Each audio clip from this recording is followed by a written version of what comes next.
Hello everyone. So today we have with us Professor Chandrasekhar Sripada, our coveted faculty in the Organizational Behaviour department as we students know him. Today we're going to talk about his latest launch of book called Shaping the Future of Work. So let's get into a discussion with him regarding what the book is all about and what more we can learn from it. While we have read the description of it, I think in your words, if you could just explain what the book is all about, that would be great. I'll highlight 4 or 5 big themes of the book for you. The first big theme I talk about is that future of work is all about flexibility. Flexibility in how we imagine work, workplaces, and workforce. The more specific theme is that flexibility today is shaped by many forces, the big one being the digitalization of the workplaces and the ability to actually deliver work, not necessarily manually in a physical building in a place, but also through remote virtual media, etc. So there have been many interesting developments in how the future of work is evolving. And what they do, the third theme the book develops, is that if they are used rightly, we can actually create greater inclusive employment. People in rural towns, people who cannot come to the big cities, women, people who have barriers, mobility, would all find it far easier to access work and get a level playing field if we can use the new technologies around work. And the book also talks about how we need to actually take work to people instead of bringing people to work, avoid the misery of migration, build offices and work opportunities inside the small tier 2, tier 3, tier 4 towns of India and not congest the big cities as we are doing now. And finally, the book is about how should we shape the future of work. And this is important. Future of work will anyway happen. We have a choice to either suffer it or shape it. I am recommending that we shape it to the unique needs of this country. The needs are to address the job market inequities, the lack of access, the lack of level playing field. In that area, the future of work offerings, especially the remote work, hybrid work, distributed work, networked work, that provides tremendous answers to create an inclusive India or Bharat, as I call it. But we also come with a challenge in the future of work, which is the whole AI robotization. We should welcome it, but we should be circumspect, we should be careful so that we don't end up killing jobs. We need more jobs, so not less in this country. My question to you would be, and this is something I'm curious to know, was there a professional or a personal experience you've had that actually motivated you to write this book in the first place? One is my own personal life and my own childhood, my youth. And I must tell you that I actually lived the life of a village boy. I lived in a village. I studied in vernacular. I went to village schools. I studied in schools that were thatched, roofs and mud walls. And I know what it means to live a circumscribed life and not to have a level playing field, and why we need the pain of migration to big cities to even make a living.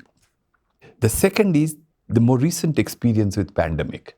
The pandemic actually changed my entire outlook on life. It's not just me, I think it affected the whole world. It's a bit of a pity that we are seeming to forget the lessons of the pandemic.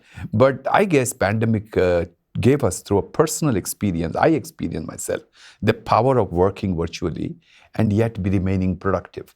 The power of flexible timings, the power of, using technology to address some of the physical commute and other problems. The third is I think I couldn't have written the book unless I had been in ISB. ISB has a very good research climate.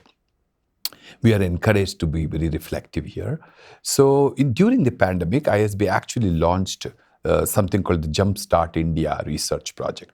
The idea was to say, as soon as the pandemic is over, how do we jumpstart India? And several themes were chosen.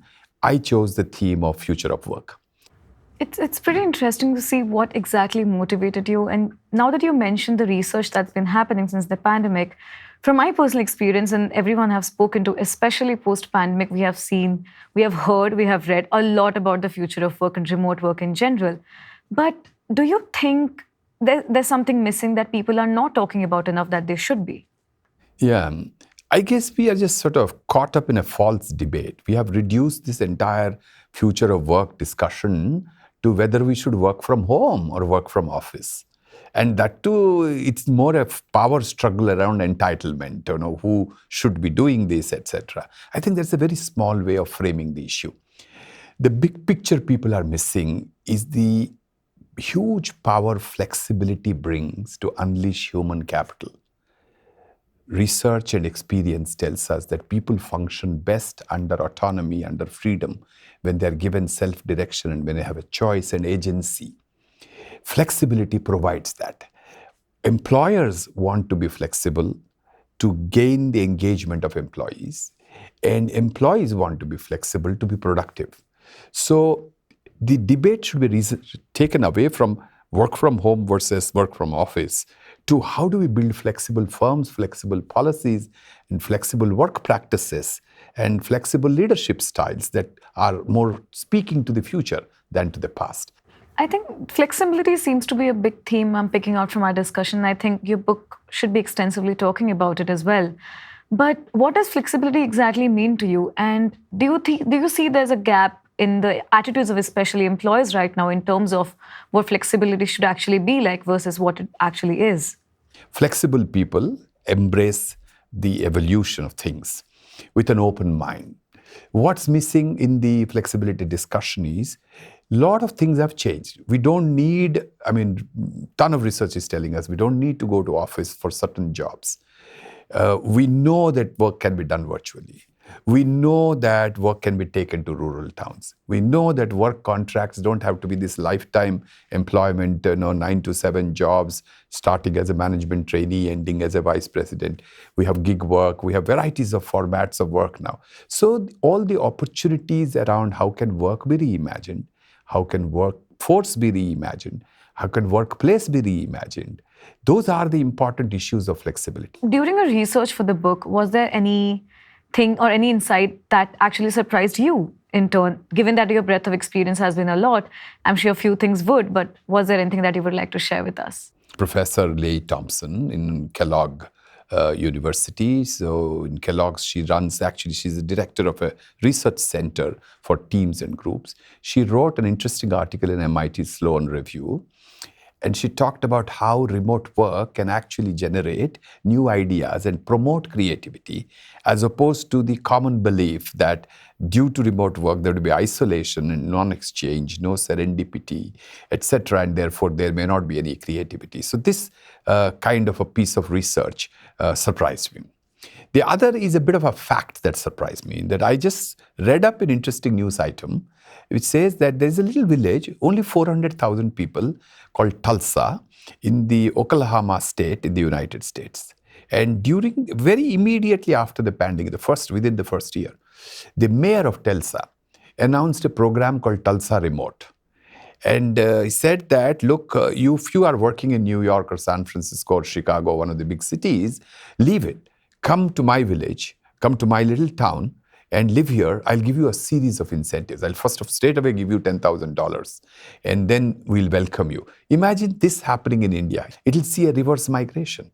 And I think that experiment called Tulsa Remote kind of surprised me and said, oh, there is a good idea here. Was there a favorite chapter that you were writing and you felt that, okay, this is the chapter that I really loved writing, especially? Well, that's a difficult question. I must love all my chapters, and I do. Every chapter I've written with some passion, so I guess you should read every one of them. I would recommend and I would request all the readers to read the last page of the book. Okay. In the last page, it's just a page, and I call it as call for action. So my idea is that this book should not be just read and forgotten, that we should engage with this book and make it a living document that will fuel action on the ground. Literally, my whole life is about taking theory to practice. And so if we can practice what we have said, that is, if firms, employers, employees, government functionaries, policy makers kind of join me. I, by the way, created a LinkedIn group. I put a QR code. As you end the book, you could actually put the QR code and go to my link and join me in an ongoing discussion on how might we together actually take jobs to people actually adapt remote work at a scale, actually take big offices to small towns, actually create inclusive employment opportunities for rural talent, and truly decongest the big cities. These are the ideas, these are the big ideas of the book. How do we do it is where my mind is now that I've written the book, and I would recommend that you read that and join me in that discussion.